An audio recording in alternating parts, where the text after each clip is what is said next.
शेतकरी मित्रांनो, आपल्या भारतीय शेतीचा जर विचार केला तर भारतीय शेतीमध्ये हवामानामध्ये वेगळ्या पद्धतीचे बदल आपल्याला दिसून येतात, म्हणजे विविधता आढळते.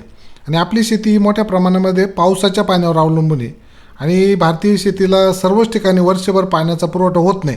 म्हणून आपण शेतकरी बांधव खरीप हंगाम, रब्बी हंगाम, पावसाळी हंगाम असतो, पावसाळ्याच्या आधीचा उन्हाळी हंगाम, असे 2-3 हंगामामध्ये मोठ्या प्रमाणामध्ये वेगवेगळ्या पिकांची लागवड करत असतो. आणि याच्यामुळे काय होतं की आपल्याला कोणतं पीक कोणत्या हंगामामध्ये घ्यावं याविषयीचा आजचा व्हिडिओ आहे. नमस्कार शेतकरी मित्रांनो, मी सचिन मेंढे कृषी वार्ता या आपल्या मराठी यूट्यूब चॅनलमध्ये आपलं सगळ्यांचं सहर्ष स्वागत आहे. शेतकरी मित्रांनो, मी सांगितल्याप्रमाणे की आपण जे रब्बी हंगाम आहे किंवा वेगळ्या हंगामामध्ये पिकं करतो, पण आता थंडी सुरू झालेली आहे आणि थंडीमध्ये कुठलं पीक घ्यावं. आणि काही शेतकरी बांधव विचारतात की कमी पाण्यामध्ये कमी कालावधीमध्ये कुठलं पीक घेतलं पाहिजे, जेणेकरून थंडीमध्ये किंवा उन्हाळ्याच्या सुरुवातीपर्यंत ती निघून जाईल, कमी कालावधीमध्ये निघून जाईल आणि चांगला पैसा पण देईल आणि कमी खर्चामध्ये येईल. असं एक पीक बघणार आहे आपण, वाटाणा पीक. वाटाणा लागवड करत असताना जमीन, पूर्व मशागत, त्याच्यानंतर याच्या व्हरायटी कोणत्या आहे, सुधारित वाण, बियाणं किती लागतं, लागवडीचा हंगाम कुठला आहे, लागवड पद्धत कशा पद्धतीनं, खत पाणी व्यवस्थापन आणि काढणी कशा पद्धतीने करायची, ह्या सगळ्याचा सविस्तर आज आपण अभ्यास करणार आहे किंवा या व्हिडिओमध्ये बघणार आहे. म्हणून व्हिडिओ शेवटपर्यंत बघत राहा, व्हिडिओला लाईक करा आणि शेअर करा. चला मित्रांनो, सुरुवातीच्या याच्यामध्ये स्टेजमध्ये आपण बघू की वाटाणा पीक, ह्या वाटाणा पिकासाठी कशी जमीन पाहिजे. तर जमिनीची निवड करताना मध्यम ते बारीक आणि चांगला निचरा होणारी जमीन हा सगळ्यात महत्त्वाचा मुद्दा आहे. आणि जमिनीचा जो pH आहे तो pH 5.5 ते 6.5 पाहिजे. वाटाणा पीक हे सर्व प्रकारच्या जमिनीत घेता येत असलं तरी हलक्या जमिनीत, पाण्याचा निचरा होणाऱ्या जमिनीत ते चांगल्या पद्धतीने येतं. आणि साधारणपणे तापमानाचा जर विचार केला तर रब्बी हंगामामध्ये करतो, त्याच्यामुळे तापमानाचा जर विचार केला तर 15 ते 18 डिग्री सेल्सिअसपर्यंत हे पीक आहे ते चांगलं येतं. त्या पिकाला जी थंडी आहे ती थंडीसुद्धा मानवते. फक्त थंडीमध्ये धुकं आहे, त्या धुक्याचा त्याच्यावरती दुष्परिणाम होतो. त्याच्यामुळं जर धुकं नसेल आणि थंडी असेल तर आपल्याला चांगल्या जे वाटाणा पीक आहे त्या वाटाणा पिकाचे जे शेंगा म्हणतो त्या शेंगा चांगल्या भरीव निघतात आणि उत्पादनामध्ये ऑटोमॅटिक वाढ होत असते. आता जमिनीची निवड केली आपण, मध्यम काळी हलक्या जमिनीत आपण लागवड करू शकता. तणविरहित जमीन असावी. आता जमिनीची पूर्व मशागत करताना आपल्याला माहिती आहे, एक नांगरट रोटा मारून जमीन सपाट केली गेली पाहिजे. त्याच्यातलं जे काळी कचरा आहे तो गोळा करून घेतला गेला पाहिजे किंवा रोट्याने तो जर कुजवला गेला तर अतिउत्तम आहे. आणि जमीन भुसभुशीत असणं गरजेचं आहे. याची जी मुळीचा आहे ती नाजूक असते, त्याच्यामुळं जमीन भुसभुशीमध्ये ती चांगले वाढते.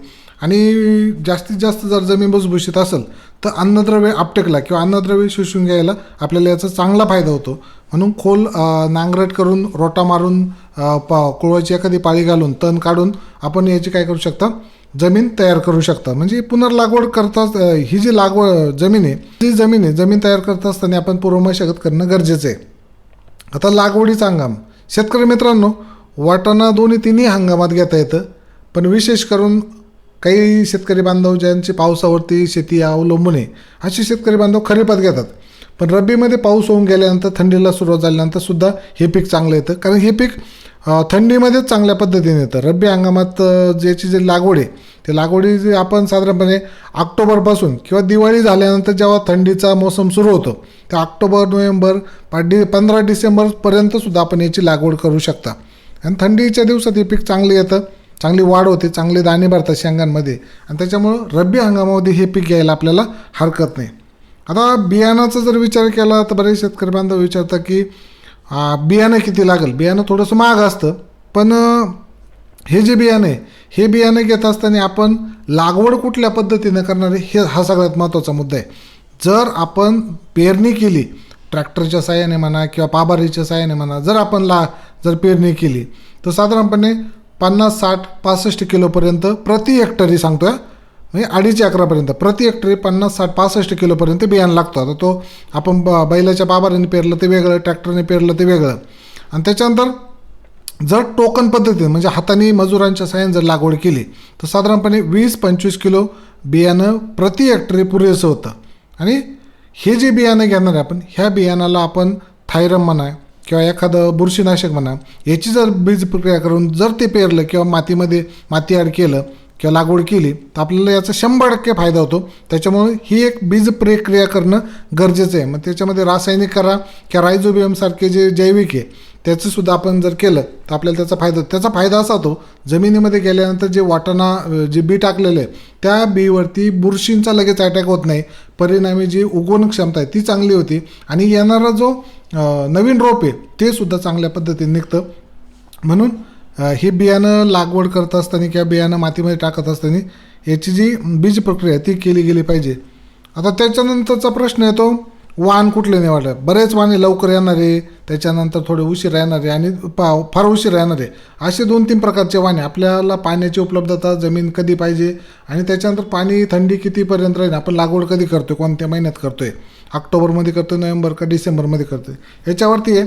परंतु आर्ली बँगर नावाचं आहे, आर्केल नावाचं आहे. आर्केल एक चांगलं आहे पण बिन पाणी भरता 1-2 पाण्यामध्ये ही जाती ते आर्केल.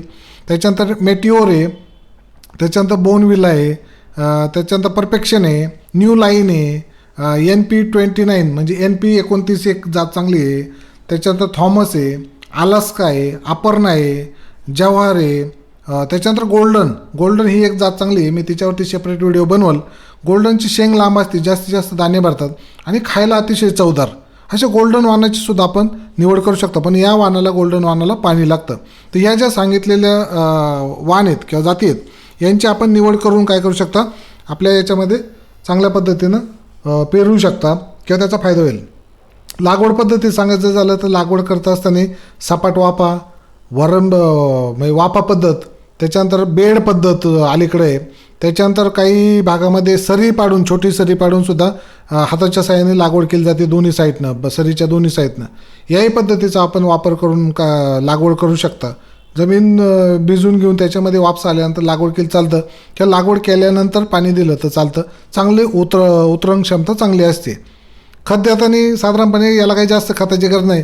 जे जुनं पीक असेल त्या जुन्या पिकाच्या ज्याच्यामध्ये झटपट नांगरणी कोळवणी करून जमीन सपाट करून आपण एखादं 18-18, 10, 24-24 किंवा 15-15-15 1-2 गोण्या टाकल्या प्रति एकरी तरी चालेल. त्याला साधारणपणे हे जे वर खत आहेत त्या वर खतावरती हे पीक येतं. 25-30 किलो नत्र, 50-60 किलो स्फुरद आणि 50-60 किलो पालाश एवढं असलं की आपल्या याच्यामध्ये चांगल्या पद्धतीनं जे आहे वाटाणा पीक आहे ते वाटाणा पीक येतं. आणि खुरपणी झाल्यानंतर एखादा युरियाचा किंवा नत्राचा डोस देऊ शकता किंवा वर खत दुसरं टाकू शकता. हे जे खतं आहेत ही खतं वापरले तर आपल्याला चांगला फायदा होईल. पाण्याच्या बाबतीमध्ये सांगायचं झालं तर याच्यामध्ये पाणी थोडक्यात लागतं, काही जास्त पाणी लागत नाही वरच्यावर, कारण याची जी फुलधारणा आहे, त्याच्यानंतर शेंग भरण्याची कालावधी आहे, सुरुवातीला उतारायचा कालावधी आहे.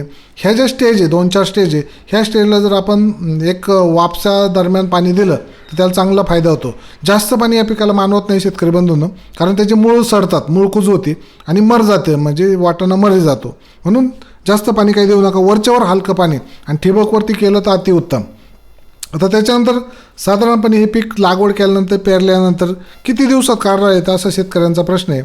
45 ते 65 दिवसामध्ये, लेट वाण असतील तर 65 दिवसामध्ये, आर्ली वाण असतील तर लागवडीनंतर, पेरणीनंतर 45 दिवसामध्ये काढायला येतं. आता ज्या शेंगा आहे त्या शेंगांचं उत्पादन 25-30 क्विंटलपर्यंत, 60-65 क्विंटलपर्यंत, म्हणजे ज्या जाती आहेत किंवा ज्या वाणांची निवड केली त्याच्यावरती डिपेंड आहे. साधारणपणे 115 ते 120 क्विंटल प्रति हेक्टरपर्यंत सुद्धा आपल्याला याचं उत्पादन काढता येते. पण आपण हिरव्या शेंगा काढून विकणार आहे का, शेंगा वाळवणार आहे का, कशा पद्धतीने तो वाटाणा विकतोय याच्यावरती हे सगळं डिपेंड आहे. त्याच्यामुळं हिरव्या शेंगा तयार झाल्या, थोड्याशा कवळ्या, फार निबारही न होता आपण मार्केटमध्ये विकू शकता. हॉटेल सेक्टरमध्ये, घरगुती वापरामध्ये याला भरपूर अशी मागणी आहे आणि हे पीक आपण या ठिकाणी या रब्बी हंगामामध्ये घेऊ शकता आणि त्याच्यातून एक आर्थिक नफा चांगला आपल्या शेतकरी बांधवांना मिळेल. या हेतूने आजचा व्हिडिओ बनवला. नक्कीच आपल्याला फायदा होईल मित्रांनो. चला, आजच्या व्हिडिओमध्ये मी इथेच थांबतो, इथेच आपली रजा घेतो. पुन्हा भेटूया एका नवीन व्हिडिओमध्ये नवीन माहितीचं. तोपर्यंत जय हिंद, जय महाराष्ट्र, जय जवान, जय किसान.